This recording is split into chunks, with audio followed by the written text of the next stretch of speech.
ನಮಸ್ಕಾರ ವೀಕ್ಷಕರೇ, ನಾನು ಇವತ್ತು ನಿಮಗೆ ಮೆಂತ್ಯ ಸೊಪ್ಪಲ್ಲಿ ಪರೋಟ ಮಾಡೋದು ಯಾವ ರೀತಿ ಅಂತ ನೋಡಿಸ್ತೀನಿ. ಮೆಂತ್ಯ ಸೊಪ್ಪು ಪರೋಟ ಮಾಡೋದು ತುಂಬ ಸುಲಭ.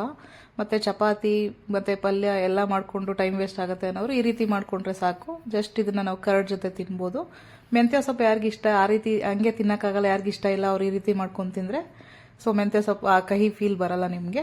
ಸೊ ಇದಕ್ಕೆ ಬೇಕಾಗಿರೋ ಸಾಮಗ್ರಿಗಳೇನಂತ ತೋರಿಸ್ತೀನಿ ನೋಡಿ. 1 ಸ್ಪೂನ್ ಖಾರ ಪುಡಿ ತೊಗೊಂಡಿದ್ದೀನಿ, ಜೀರಿಗೆ ಪುಡಿ ಸ್ವಲ್ಪ, ಅರಿಶಿನ 1/4 ಸ್ಪೂನು, ಮತ್ತು ನೋಡಿ ಮೆಂತ್ಯ ಸೊಪ್ಪನ್ನ ಒಂದು ಅರ್ಧ ಕಟ್ಟಷ್ಟು ತೊಗೊಂಡಿದ್ದೀನಿ. ಇದನ್ನು ಚೆನ್ನಾಗಿ ತೊಳೆದು ಸಣ್ಣದಾಗಿ ಕಟ್ ಮಾಡ್ಕೊಂಡಿದ್ದೀನಿ. ಮತ್ತು ಗೋಧಿ ಹಿಟ್ಟು ಸ್ವಲ್ಪ, ಒಂದು 6 ಪರೋಟ ಆಗೋಷ್ಟು ನಾನು ತೊಗೊಂಡಿದ್ದೀನಿ.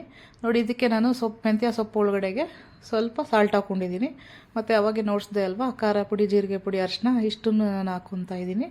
ಸೊ ಇಷ್ಟನ್ನು ಹಾಕಿ ನೋಡಿ ಚೆನ್ನಾಗಿ ಈ ರೀತಿ ಮಿಕ್ಸ್ ಮಾಡ್ಕೊಬೇಕು.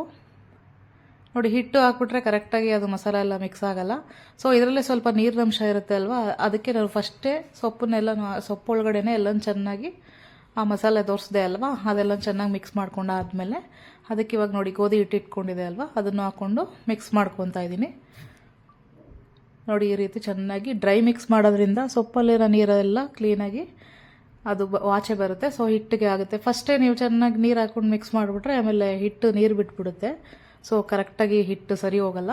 ಸೊ ಹಂಗಾಗಿ ಈ ರೀತಿ ಡ್ರೈ ಮಿಕ್ಸ್ ಸ್ವಲ್ಪ ನೋಡಿ ಈ ರೀತಿ ಸ್ವಲ್ಪ ನೀರು ಹಾಕ್ಕೊಂಡು ಮಿಕ್ಸ್ ಮಾಡ್ಕೊಬೇಕು. ನೋಡಿ ಅದು ಗಂಟೆಲ್ಲ ಇರುತ್ತೆ ಅಲ್ವಾ, ಸೊ ಅದೆಲ್ಲ ಏನು ಬರೋಕ್ಕೋಗಲ್ಲ, ಯಾಕೆಂದರೆ ಸೊಪ್ಪು ಹಾಕಿದ್ದೀವಲ್ಲ. ಚೆನ್ನಾಗಿ ಮಿಕ್ಸ್ ಮಾಡಿದ್ರೆ ನಾವು ಯಾವ ರೀತಿ ಮಿಕ್ಸ್ ಮಾಡ್ತೀವಿ ಆ ರೀತಿ ಇಟ್ಕೊಳುತ್ತೆ. ನೋಡಿ ಈ ರೀತಿ ಚೆನ್ನಾಗಿ ಮಿಕ್ಸ್, ಸ್ವಲ್ಪ ಆಯಿಲ್ ಹಾಕ್ಕೊತಾ ಇದ್ದೀನಿ.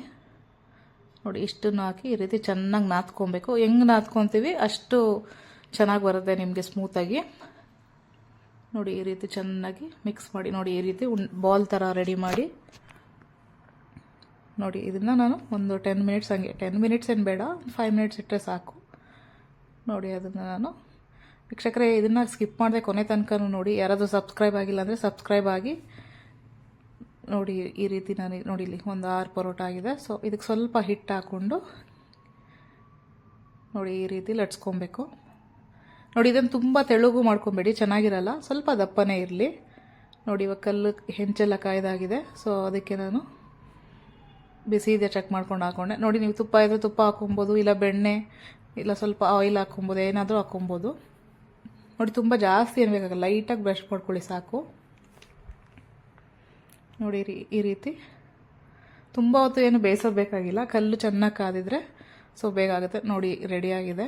ಸೊ ಇದೇ ರೀತಿ ನಾನು ಎಲ್ಲನೂ ಮಾಡ್ಕೊಂಡಿದ್ದೀನಿ. ವೀಕ್ಷಕರೇ ಇದನ್ನು ನೀವು ಒಂದ್ಸಲ ಟ್ರೈ ಮಾಡಿ ಮನೆಯಲ್ಲಿ, ಹೇಗಿದೆ ಅಂತ ಕಮೆಂಟ್ ಮಾಡಿ ತಿಳಿಸಿ. ನೋಡಿ ಇದೇ ರೀತಿ ಎಲ್ಲನೂ ಬೇಯಿಸ್ಕೊಬೇಕು. ನೋಡಿ ಇದು ಕರ್ಡ್ ಜೊತೆ ತಿಂದರೆ ಒಳ್ಳೆ ಕಾಂಬಿನೇಷನು. ಪಲ್ಯ ಎಲ್ಲ ಮಾಡಬೇಕು, ತುಂಬ ಟೈಮ್ ಹಿಡಿಯುತ್ತೆ. ಸೊ ಅಂಥವ್ರಿಗೆ ಈ ರೀತಿ ಬೇಗ ಮಾಡ್ಕೊಬೋದು. ನೋಡಿ ಮಿಕ್ಸ್ ಮಾಡೋದು ತುಂಬ ಹೊತ್ತೇನು ಇಟ್ಟಿಲ್ಲ, ನಾನು ಒಂದು 5 ಮಿನಿಟ್ಸ್ ಇಟ್ಟರೆ ಸಾಕು. ಸೊ ಇದನ್ನೆಲ್ಲ ನಾವು ಒಂದು 1/4 ಗಂಟೆಲೆಲ್ಲ ರೆಡಿ ಮಾಡ್ಕೊಬೋದು. ನೋಡಿ ವೀಕ್ಷಕರೇ ಇವಾಗ ರೆಡಿ ಆಗಿದೆ. ಇದನ್ನು ನಾನು ನೋಡಿ ಕರ್ಡ್ ಜೊತೆ ಸ್ವಲ್ಪ ಖಾರ ಪುಡಿ ಹಾಕ್ಕೊಂಡಿದ್ದೀನಿ ಮೇಲೆ, ಮತ್ತು ಈರುಳ್ಳಿ, ನಿಂಬೆಹಣ್ಣು ಸ್ವಲ್ಪ ಈರುಳ್ಳಿಗೆ ಹಾಕ್ಕೊಂಡು ತಿಂದರೆ ತುಂಬ ಚೆನ್ನಾಗಿರುತ್ತೆ. ವೀಕ್ಷಕರೇ ಈ ವಿಡಿಯೋ ನಿಮಗೆ ಇಷ್ಟ ಆದಲ್ಲಿ ಪ್ಲೀಸ್ ಲೈಕ್ ಮಾಡಿ, ಶೇರ್ ಮಾಡಿ ಮತ್ತು ಸಬ್ಸ್ಕ್ರೈಬ್ ಮಾಡಿ. Thank you.